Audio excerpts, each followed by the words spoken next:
जगन्नाथपुरी में एक संत हुए जिनका नाम माधव दास था। बड़े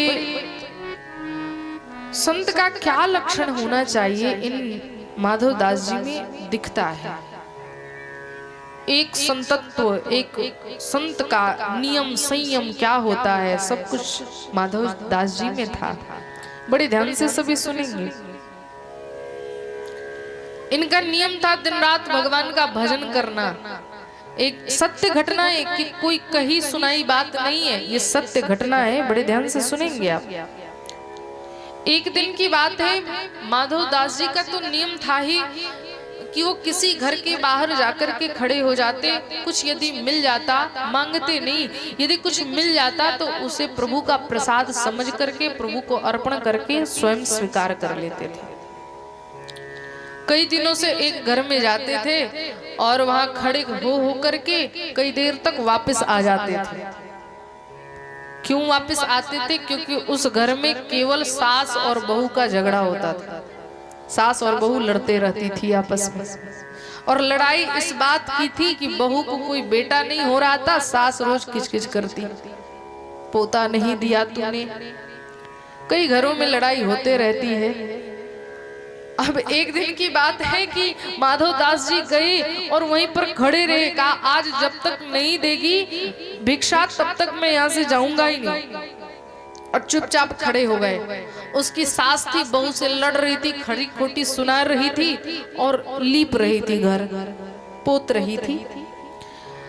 उसी समय माधव दास जी को देखा, इतना क्रोध आया। क्रोध तो बहू का था लेकिन सारा क्रोध माधव दास जी पर उतार दिया। ये बाबा रोज आकर के खड़ा हो जाता है सिर पर। और उसने क्या किया, जो पोतना से, जिस पोता से पोत रही थी उसी पोता को उठाया और संत पर चला करके मार दिया। माधव दास जी ने उस पोता को भी स्वीकार कर लिया।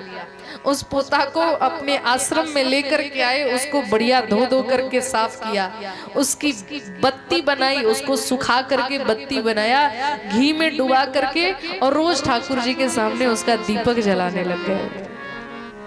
बंधुओं, आज यह पोता भी रो पड़ा। इस पोता के शब्द हैं, यह पोता कहता है, धन्य है सद्पुरुषों का संग, बदल देता जीवन का रंग। पोता था मैं परा में रोता, पोता था मैं परा में रोता, जहां रक्त पीब चौके में फेरा जाता।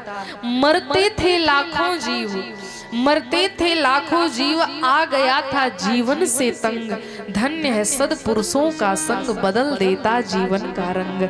अरे मैं कहाँ एक पोता में नाली में पड़ा रहता था, लाखों जीव मेरे द्वारा मरते थे, लेकिन आज एक संत का संग प्राप्त हुआ तो आज एक बत्ती के समान ठाकुर जी के सेवा में निवेदित हो रहा हूँ। इससे बड़ा और सौभाग्य मेरे लिए क्या होगा। संत का संग इतना महत्वपूर्ण है।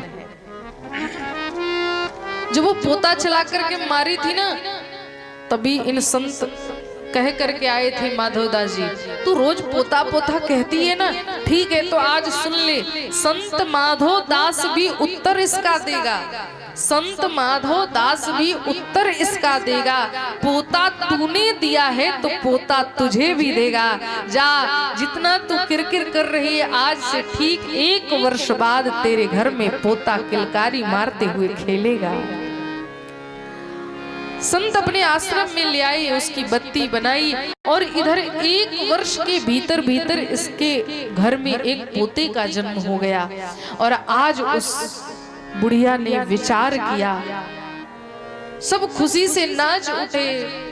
वर्षों बाद घर में बालक का जन्म हुआ है, खुशी से सब आस पड़ोस के लोग भी आए, सब खुश हैं, प्रसन्न है। लेकिन ये बुढ़िया एक कोने में बैठकर रो रही थी। सबने कहा तू बड़ी पोता पोता करती थी, आज पोता हो गया तो तू प्रसन्न होने के बजाय रो रही है।